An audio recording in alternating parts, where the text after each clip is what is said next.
नमस्कार साथियों, मेरे चैनल पे आपका स्वागत है। मैं आज आपको बताने जाऊंगा जैम पर कई बार क्या होता है कि हम मटेरियल सप्लाई कर देते हैं, कंजाइनी जो भी होता है उसको मटेरियल सप्लाई कर देते हैं, लेकिन मटेरियल सप्लाई करने के बावजूद कई बार क्या होता है कि हमारी पेमेंट नहीं होती। तो उस पेमेंट के रिगार्डिंग में हम क्या इजी स्टेप्स ले सकते हैं कि जिसकी वजह से हमारी जो पेमेंट है वो जल्दी प्रोसेस हो जाए। तो क्या होता है कि हम मटेरियल सप्लाई कर देते हैं, उसके बाद जब मटेरियल कंजाइनी को रिसीव हो जाता है तो एक हफ्ते के अंदर अंदर हमें कंजाइनी से ये चीज़ पूछनी होती है कि आपने हमारा बिल प्रोसेस किया है या नहीं किया है, या आपने हमारा जो बिल है वो अकाउंट्स डिपार्टमेंट को फॉरवर्ड किया है या नहीं किया है, या हमारा बिल इनिशिएट हुआ है या नहीं हुआ है।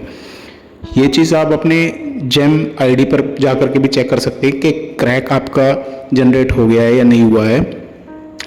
और क्रैक के अंदर क्या होता है कि क्रैक जो होता है डिजिटली वेरीफाई भी होता है। उसमें क्या है, कंजाइनी अपनी डिजिटल की लगा करके उस क्रैक को वेरीफाई करता है। तो आपको क्या करना होता है, आप जब कंजाइनी से पूछेंगे तो वो आपको आपके बिल का स्टेटस बता देगा।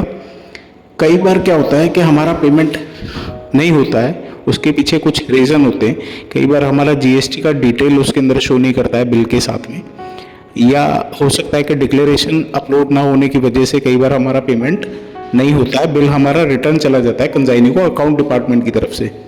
तो उस केस में अगर बिल रिटर्न हुआ है तो कंजाइनी आपको उसके बारे में डिटेल बताएगा। अदरवाइज़ अगर आपने डिक्लेरेशन अपलोड नहीं किया है या आपके पास ऑप्शन नहीं है तो आप कंजाइनी को बोल करके अपना डिक्लेरेशन अपलोड करवा सकते हैं। उस डिक्लेरेशन के अंदर कुछ नहीं होता, आपको कंजाइनी को बोलना होता है कि आप हमें अपना डिक्लेरेशन का फॉर्मेट जो है वो फॉरवर्ड कर दीजिए। कई बार या आप मुझसे भी जानकारी के दौरान मुझसे भी ले सकते हैं, मैं आपको ब्लैंक डिक्लेरेशन फॉरवर्ड कर सकता हूँ। तो उसके अंदर क्या होता है, डिक्लेरेशन भर के आपको ये बताना होता है कि आपकी जो पास्ट 3 साल की टर्नओवर है वो 5 करोड़ से कम रही है, ज़्यादा रही है। कई बार 5 करोड़ का डिक्लेरेशन मांगते हैं, कई बार 10 करोड़ का डिक्लेरेशन मांगते हैं। तो वो सब आपको पता करके उसके हिसाब से बनाना पड़ता है। वो बना करके जब आप कंजाइनी को दे देते हैं तो वो अपने यहाँ से क्या करता है, उसको अपलोड करके दोबारा बिल को अकाउंट्स में भेज देता है और उससे पेमेंट हो जाती है।